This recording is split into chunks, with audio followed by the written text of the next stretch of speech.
இப்போ சமீப காலமாக பார்த்தீங்கன்னா பரிவாஹன் ஆப் அந்த இதோட ஃபேக் ஏபிகே ஃபைல் வந்துட்டு பொதுமக்களுக்கு வாட்ஸ்அப்பில் அனுப்பி அது மூலமாக வந்துட்டு பண மோசடி கொஞ்சம் அதிகமாக நடந்துட்டுருக்கு. பொதுமக்களுக்கு வந்து இதில் தெரிஞ்சுக்க வேண்டிய முதல் விஷயம் என்னென்னா, வாட்ஸ்அப் மூலமாக கவர்மெண்ட் வந்து உங்களுக்கு இந்த மாதிரி நீங்கள் டிராஃபிக் வயலேஷன் பண்ணிட்டீங்க, அதில் இவ்வளோ ஃபைன் வந்துட்டு பெண்டிங் இருக்குது, அந்த ஃபைன் கட்டுறதுக்காகவோ இல்லைனா நீங்கள் வயலேஷன் செஞ்ச புகைப்படம் இல்லைனா வீடியோ பார்க்குறதுக்காகவோ இந்த லிங்கை கிளிக் பண்ணுங்கள், இல்லைனா இந்த ஏபிகே ஃபைலை டவுன்லோட் பண்ணுங்கன்னு ஒருபோதும் அனுப்பாது. ஸோ இந்த மாதிரி ஒரு வாட்ஸ்அப்பில் வர குறுஞ்செய்தி எதுவாக இருந்தாலுமே அதை நீங்கள் இமீடியட்டாக அந்த நம்பரை ரிப்போர்ட் பண்ணி பிளாக் பண்ணிடுங்க. நீங்கள் அந்த நம்பர்லேருந்து வர எந்த ஒரு லிங்கையோ இல்லை ஏபிகே ஃபைலையோ இன்ஸ்டால் பண்ணுறதோ இல்லை கிளிக் பண்ணுறதோ அறவே கூடாது.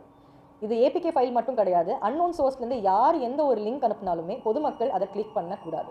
எதனாலனா இந்த ஏபிகே ஃபைல் நீங்கள் கிளிக் பண்ண உடனே அது வந்து பின்னாடி உங்களோட ஓடிபி, அதாவது வங்கி கணக்கில் டிரான்சாக்ஷன் செய்கிறதுக்கு வர வேண்டிய ஓடிபியை வந்துட்டு இன்னொரு நம்பருக்கு எஸ்எம்எஸ் டைவர்ஷன் பண்ணுறதுக்கு வாய்ப்பு இருக்குது.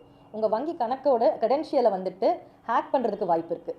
உங்கள் கிரெடிட் கார்டுலேருந்து அன்ஆத்தரைஸ்டு டிரான்சாக்ஷன் நடக்கிறதுக்கு வாய்ப்பு இருக்குது. அதனால் ஒருபோதும் உங்களுக்கு தெரிஞ்சவங்க அனுப்பினாலுமே ஏபிகே ஃபைலை வந்துட்டு டவுன்லோட் பண்ணாதீங்க.